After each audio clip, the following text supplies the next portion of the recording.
Let me start with the story. It's 2:17 in the morning, not prime time, not headline time, not social media time. It's the hour when systems talk to systems, not people. You're not a commentator, you're not reacting online, you're a finance minister, not powerful enough to dominate the world, not weak enough to be ignored. You're responsible. Your phone rings. It's the central bank governor.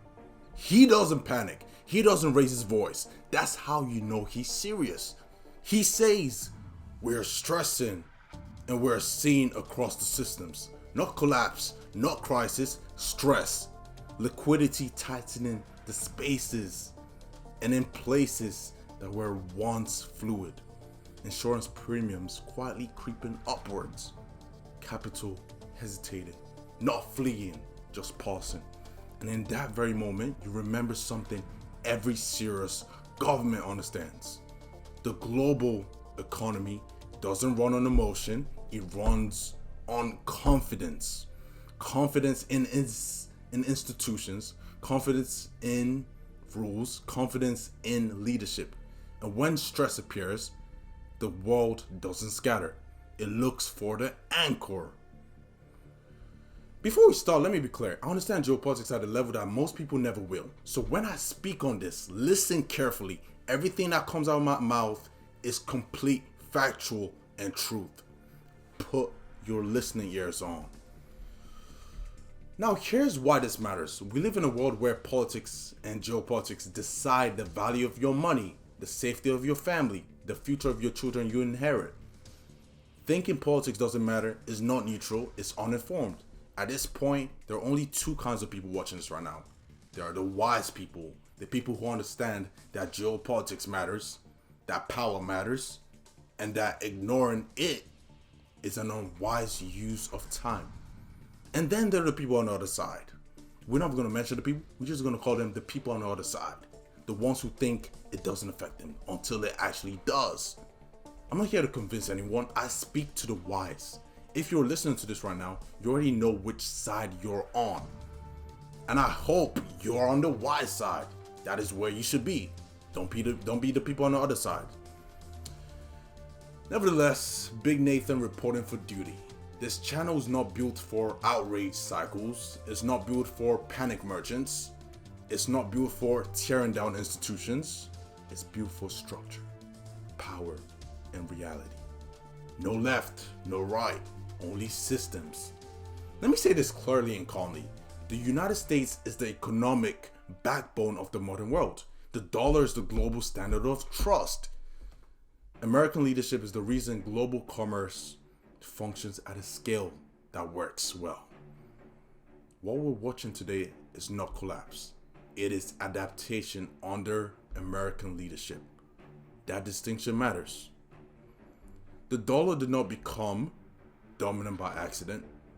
It became dominant because the United States built something rare in history. A system people choose to rely on.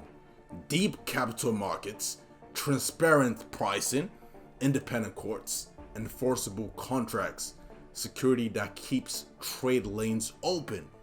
When nations transacting dollars, they are not submitting, they are opting into predictability, something they trust.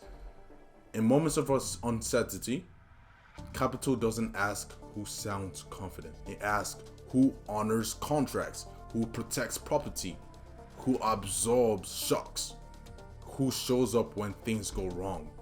That answer has been consistent for over the past decades and even century, I would say.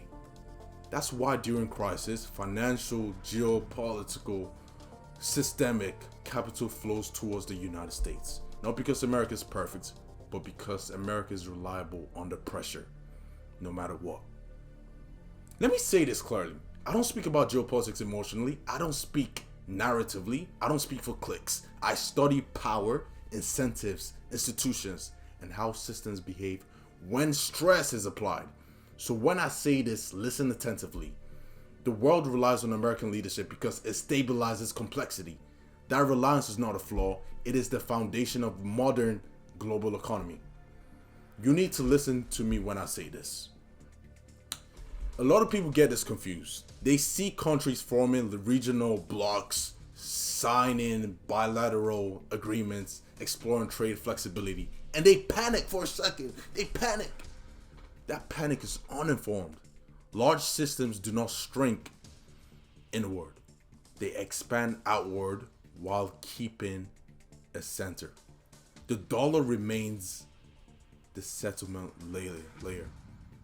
US markets remain the destination for surplus. I'm going to say it again. Surplus capital. US security remains the guarantor of global trade lanes. This is not the world moving away from the United States. This is the world operating within an American-led architecture that is large enough to accommodate growth. The center still holds. American power is the stewardship. Power is misunderstood. Power is not volume. It is not intimidation. It is not domination. Real power is stewardship. It is the ability to absorb global volatility, prevent regional instability from cascading, stabilize markets during stress, maintain rules others can plan around. That is what American leadership provides, not theatrically, not loudly, institutionally. And that quiet consistency is why the system works. If you ever thought about why the system works, that is why the system works.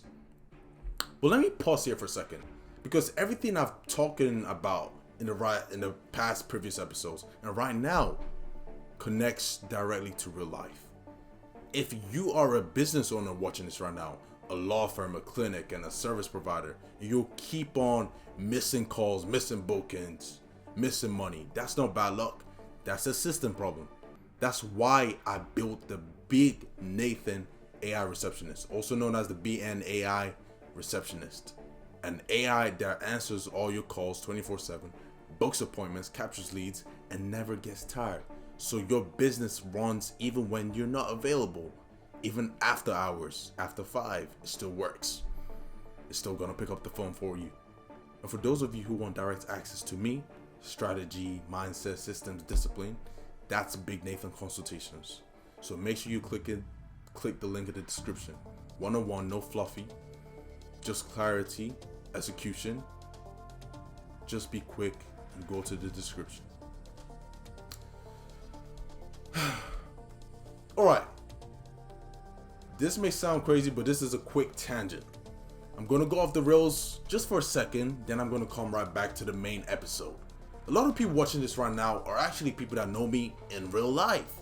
And some of you know who you are. And you keep on saying the same thing. Bro, you got to talk about the Epstein files. You got to talk about the Epstein files. Let me repeat that. See, you want me to talk about the Epstein files? Now look, I get it. If I did that, yeah, I would get so many views. I'll get a ton of views. I'll get so many views to the point I'll be swimming in views. But here's my problem. And I'm going to address it live on air so it's crystal clear for you. Yes, that man was evil. Yes, what he did was heinous. That's not even a debate. My issue is this. How exactly do you expect me to post that video? Like, seriously, you want me to open YouTube Studio and say, yeah, let me put my face, my righteous face, my good-looking, law-abiding, morally upright face right next to a guy of that heinous act? Honestly, that guy's a demon. On the same thumbnail as me? You want to put my face with his face on the same thumbnail? Like what? I'm not even sure if that guy qualifies as a human being. Like, actually, correction, not a human being. That guy was a demon again. You want my face right next to that? No. There's no way on earth you'll see me doing a video like that, honestly. That's not happening. Yes, I'll get so many views, but I'm not risking my personal brand, my image, my beautiful face, my handsome face, my mission to be in the same visual space as something that's dark and sinister. Some things you don't thumbnail, full stop, period. All right. But nevertheless, let's get back to the episode. Now let's get back to substance. When the United States urges its citizens to leave Iran, also known as Iran, that is no aggression, it is protective leadership. It reflects intelligence assessments, contingency planning, responsibility to the American lives. Serious powers do not wait for chaos, they act before uncertainty becomes danger. That is what credibility looks like.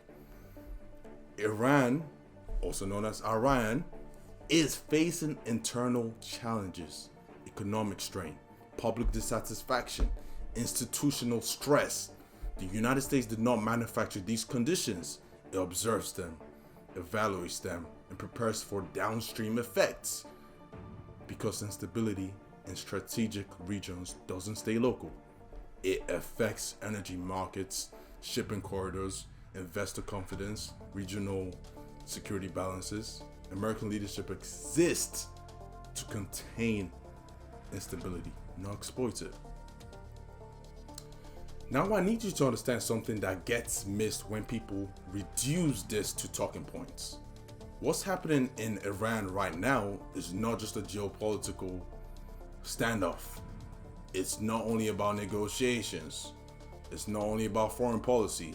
It's not only about headlines.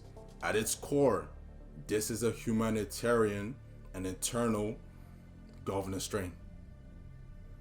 Inside the country, you're seeing sustained public frustration driven by economic pressure, a breakdown of trust between the population and the state, periodic protests met with force.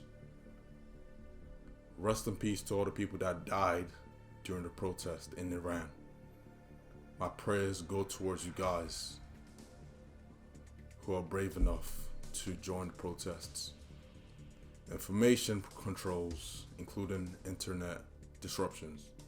Imagine being in a society where they could just turn off all the Wi-Fi in the whole country, and now you can't even communicate with people across the world, maybe your relatives, your family across the world.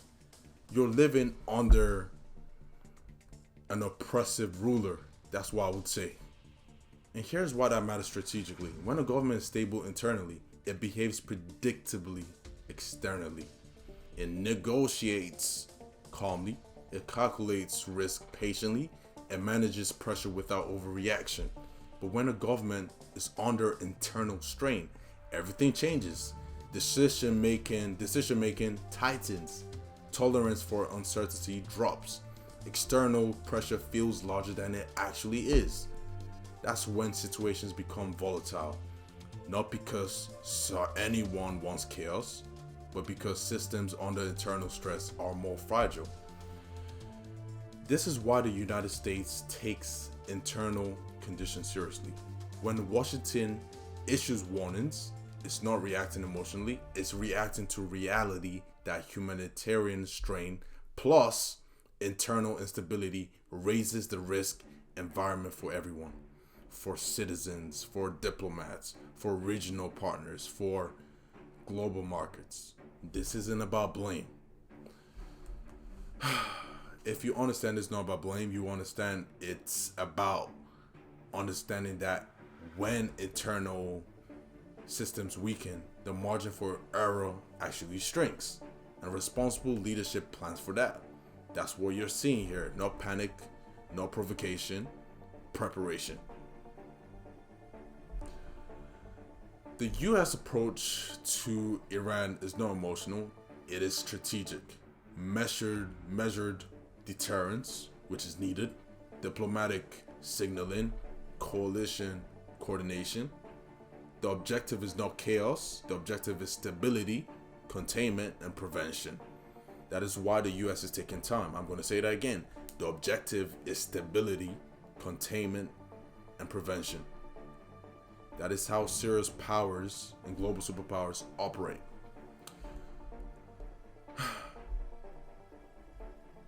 I'll talk about something crucially important. Systems don't collapse with explosions. They weaken quietly through stress, through hesitation, through loss of confidence. American leadership exists to prevent that from happening globally. This is why this is geopolitics.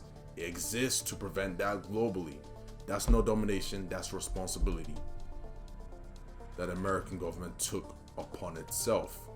Everything you just heard flows downstream. Markets, jobs, prices, opportunity. But nevertheless, when American leadership is steady, the global economy remains navigable. When institutions hold, people can plan, invest, and build. Understanding this isn't politics, it's literacy in how the world actually works. Nevertheless, I don't chase noise, I read systems. I understand geopolitics because I understand why the American leadership anchors the global order. The dollar is strong, the institutions are intact, the system is being managed responsibly. And I'm going to say this again. I speak about geopolitics because there's nobody else that knows geopolitics more than me. So every single thing I'm saying right now, you need to listen carefully. Always. And this has been another episode of Operation Pronto. And I'll leave you with this. I always have to end with a scripture. For God is not the author of confusion, but of peace. That is 1 Corinthians chapter 14, verse 33. Remember that.